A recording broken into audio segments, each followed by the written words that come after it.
নমস্কার বন্ধুরা, এই 2025 নতুন বছরে তোমরা সবাই ভালো আছো তো? আবার আমি চলে এসেছি আমার সিমলা ঘুরতে যাওয়ার পরবর্তী ব্লগ নিয়ে। তাহলে চলো শুরু করা যাক। সিমলায় দুদিন স্টে করার পর তৃতীয় দিন আমরা বেরিয়ে পড়ি মানালির উদ্দেশ্যে। মানালি যাওয়ার পথে অবশ্য দুটো স্পট আমরা ভিজিট করব, সেটা হচ্ছে কুল্লু আর হচ্ছে ছোট বৈষ্ণোদেবী মন্দির। এই রানিং ওয়েতে আমাদের ব্রেকফাস্টও সারা হবে। আমরা যেহেতু আজকে বেশ অনেকটা সকালবেলা বেরিয়েছি, ভোর ওই জন্য আমাদের ব্রেকফাস্ট করা হয়নি, তা সেই অ্যারেঞ্জ করে নেওয়া হয়েছে। এই রাস্তায় যেতে যেতে কোথাও একটা হল্ট করে একটুখানি ব্রেকফাস্ট সেরে নেওয়া হবে। সম্ভবত তারই মনে হচ্ছে তোড়জোড় চলছে, গাড়িটা অনেকটা স্লো হয়ে গিয়েছে। সো অন দ্য ওয়ে একটা প্লেসে স্টে করে আমরা ব্রেকফাস্ট সেরে নিই এবং বেশ কিছু ছবি টবি তুলে নিয়ে আমরা আবার রওনা দিই মানালির উদ্দেশ্যে।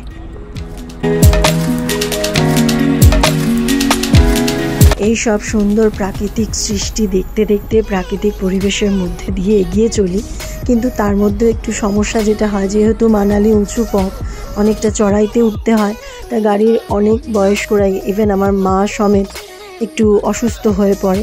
অনেকটা উঁচুতে ঘুরে ঘুরে ওঠা, তার দরুন একটা ভমিটিংয়ের সমস্যা অনেকেরই দেখা যায়। তা যাই হোক, তা সে ওষুধ বা ওই বিভিন্ন যে টোটকা বলে না, কর্পূর টপ্পূর ইত্যাদির মাধ্যম দিয়ে জিনিসটা অনেকটা তাদেরকে কন্ট্রোলে আনা যায়। তা বেশ এখন তারা অনেকটাই ফ্রেশ হয়ে ওঠে তারপরে, এবং যেহেতু তারা ব্রেকফাস্টটাও সেরে নিয়েছিল, অনেকটাই ফ্রেশ লাগে তাদের। তো আমরা এইভাবেই আর কি বিভিন্ন রকম সব চেনা অচেনা মানুষগুলো একটা পরিবারের মতন হয়ে যায়, এইভাবেই সবাই মিলে একসাথে আনন্দ করতে করতে এগিয়ে চলি। মানালি যাওয়ার মুহূর্তে প্রথম টানেলে আমরা প্রবেশ করি। বেশ বড় এই টানেলটা। টানেলের প্রবেশের মুহূর্তে আমি ভিডিও করে উঠতে পারিনি, তা বেশ খানিকটা পর থেকে আমি করি। তাও বেশ অনেকটা বড় ভিডিও এটা, তোমরা দেখো, আশা করি তোমাদের ভালো লাগবে। ওই আলো দেখা যাচ্ছে, এই মুহূর্তটাই আমার ভীষণ ভালো লেগেছিল। আমি তো খুব সুন্দর এবং খুব মজা করে এগুলো এনজয় করেছি। আশা করি তোমাদেরও ভালো লাগবে, তোমরা দেখো।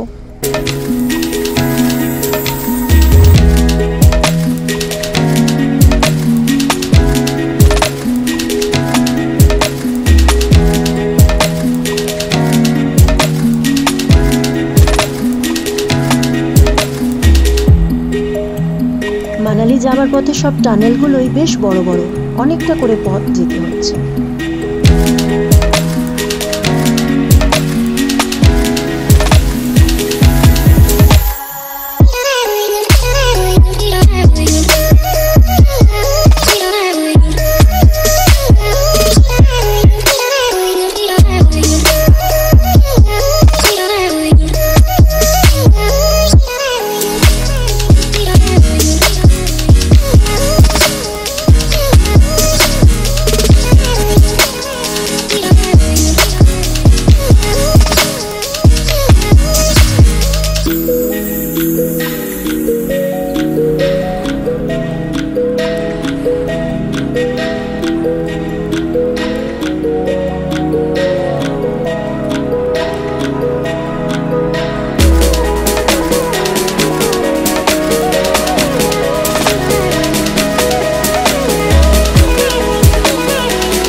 এরম বেশ কিছু টানেলের মধ্যে দিয়ে চারিদিকে পাহাড়ে ঘেরা সুন্দর প্রাকৃতিক পরিবেশের উপভোগ করতে করতে একটা লং জার্নি, সেই ভোরবেলা বেরিয়েছি।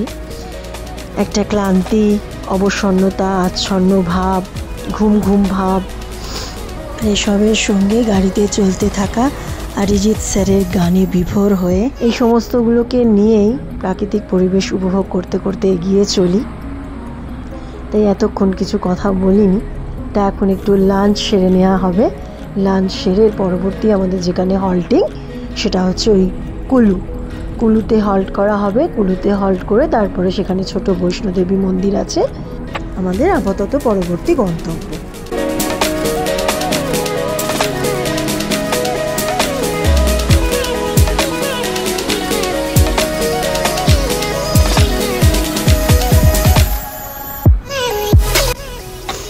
এই আমরা কুল্লু এসে পৌঁছাই বিয়াস নদীর ধারে। এখানে আমরা বেশ খানিকটা সময় কাটাবো, নিজেদের মতো করে একটু ঘুরবো, বেশ ছবি টবি তুলবো। চলো তোমরাও দেখে নাও প্লেসটা এবং এনজয় করো।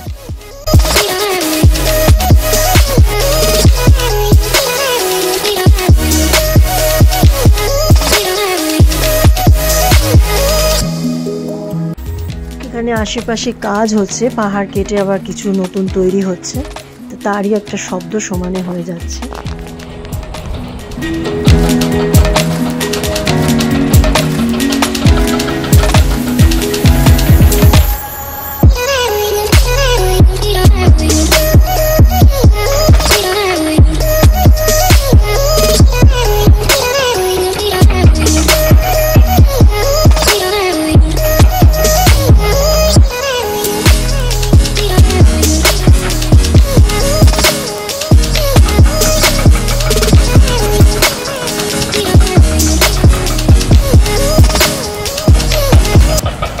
এত সুন্দর একটা মুহূর্ত, এরকম একটু পরিবেশ আমি আর থাকতে পারি না, শেষমেশ জলে নেমেই পড়ি।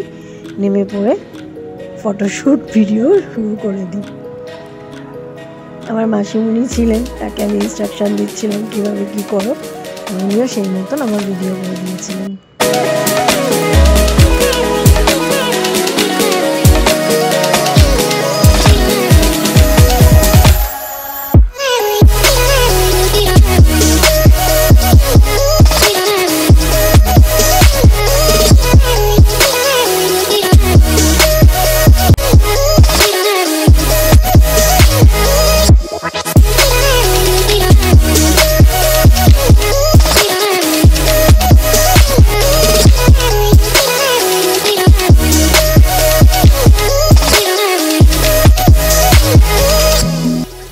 কুল্লুর ওই সুন্দর প্রাকৃতিক পরিবেশ বেশ খানিকক্ষণ এনজয় করে মনের মতন ফটো ভিডিও তুলে তারপরে আবার আমরা রওনা দিই মানালির উদ্দেশ্যে।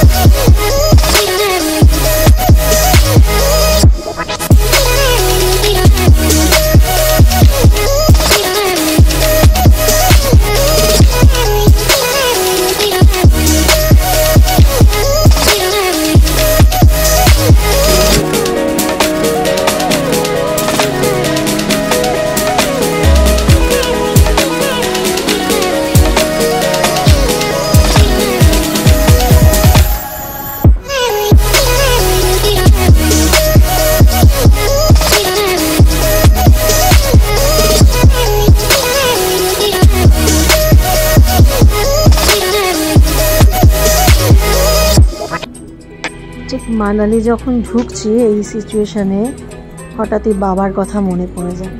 বাপির খুব ইচ্ছে ছিল মানালি আসার, তার লাস্ট 19-এ বাপিকে নিয়ে আমরা সবাই মিলে দার্জিলিং গিয়েছিলাম।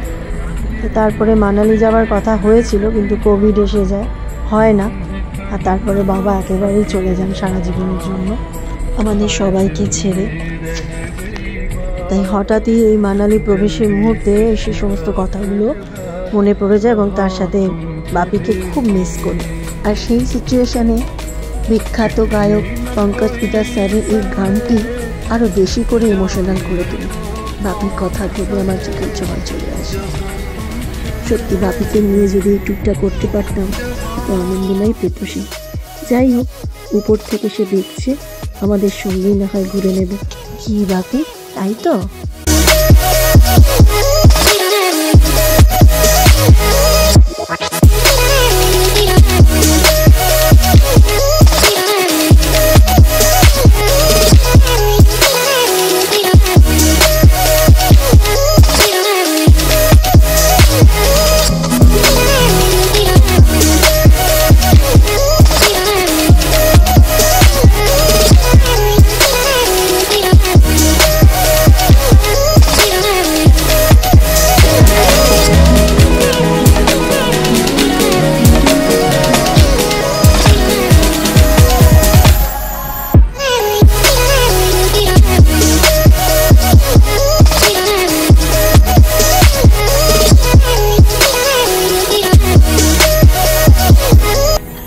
অবশেষে আমাদের দ্বিতীয় গন্তব্য মিনি বৈষ্ণোদেবী টেম্পলে আমরা এসে পৌঁছলাম।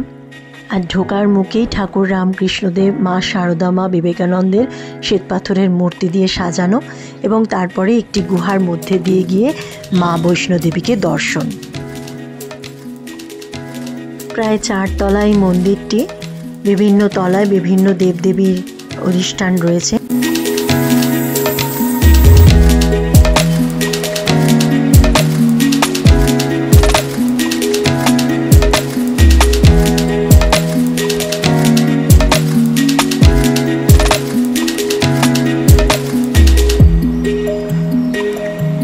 সুন্দর কাঠের কারুকার্য দিয়ে তৈরি মন্দিরটি।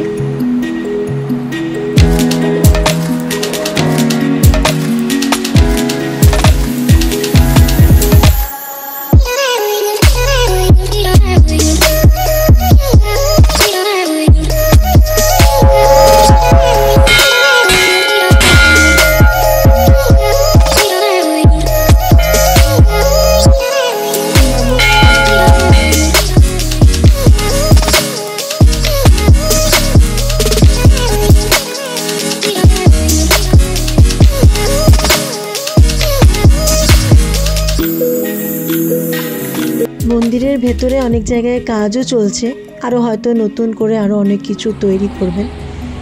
আর মন্দিরের ঠিক পাশেই কুলকুল শব্দে বয়ে চলেছে বিয়াস নদী। এত সুন্দর মনোমুগ্ধকর দৃশ্য যে ওখান থেকে আসতে মনই চাইছিল না। বাড়ির কথা, মানে বাড়িতে ফিরবো, বাড়ির কথা, এগুলো যেন ভাবতেই ইচ্ছে করছিল না, যেন মনে হচ্ছিল সারা জীবন এখানেই থেকে যায়। এত সুন্দর পরিবেশ।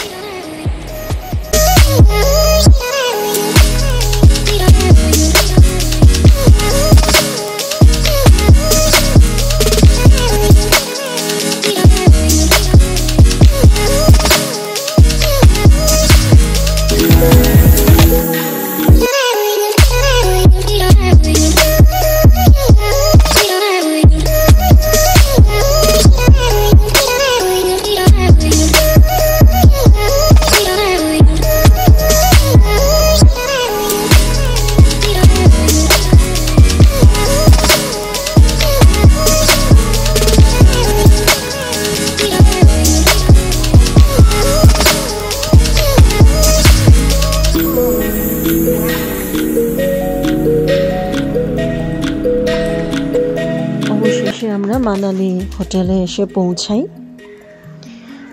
এই আমাদের রুমটা বেশ বড়।